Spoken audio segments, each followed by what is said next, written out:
حضرت آدم اور be be حوا کا واقعہ۔ اللہ تعالیٰ نے جب یہ فیصلہ کیا کہ زمین پر انسان کو خلیفہ پرتندھی بنانا ہے تو سب سے پہلے انہوں نے مٹی سے ایک پتلا بنایا، پھر اس میں اپنی طرف سے روح پھونکی اور اس طرح پہلے انسان حضرت آدم علیہ السلام پیدا ہوئے۔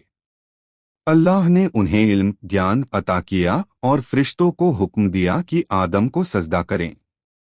سب فرشتوں نے سجدہ کیا، لیکن ابلیس شیطان نے گھمنڈ کی وجہ سے انکار کر دیا۔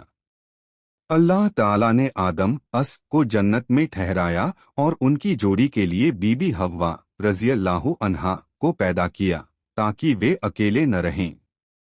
دونوں جنت میں رہتے، وہاں ہر طرح کی نعمتیں موجود تھیں۔ اللہ نے بس ایک حکم دیا تھا، ایک خاص پیڑ کا پھل نہ کھانا۔ شیطان جو آدم سے دشمنی رکھتا تھا نے قسم کھائی کہ وہ انہیں گمراہ کرے گا۔ وہ حوا کے پاس آیا اور کہنے لگا، اگر تم اس پیڑ کا پھل کھا لوگے تو ہمیشہ جنت میں رہو گے اور امر ہو جاؤ گے۔ شروع میں دونوں نے انکار کیا، لیکن بار بار پھسلانے پر شیطان کامیاب ہو گیا۔ حوا نے پھل کھا لیا اور آدم کو بھی کھلا دیا۔ جیسے ہی دونوں نے پھل کھایا، ان کی بدن سے جنتی کپڑے ہٹ گئے اور وہ اپنے جسم کو پتوں سے ڈھکنے لگے۔ اس وقت انہیں اپنی غلطی کا احساس ہوا۔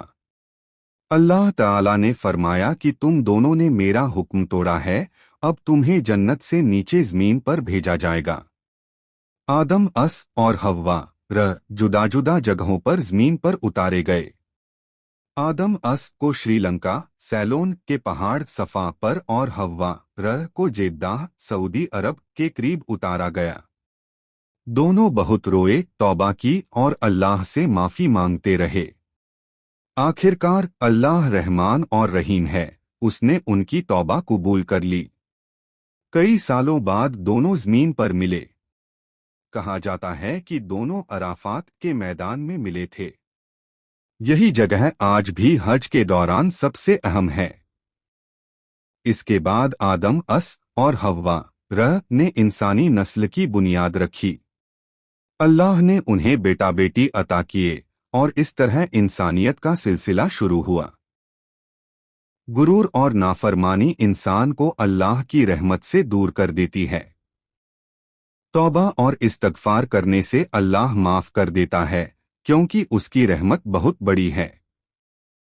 شیطان ہمیشہ انسان کو بہکانے کی کوشش کرتا ہے، اس لیے ہمیں سجگ رہنا چاہیے۔ اس طرح آدم اور حوا کی کہانی نہ صرف انسان کی شروعات بتاتی ہے بلکہ یہ بھی سکھاتی ہے کہ اللہ کی عبادت اور اس کی اطاعت آگیا پالن ہی انسان کا اصلی مقصد ہے۔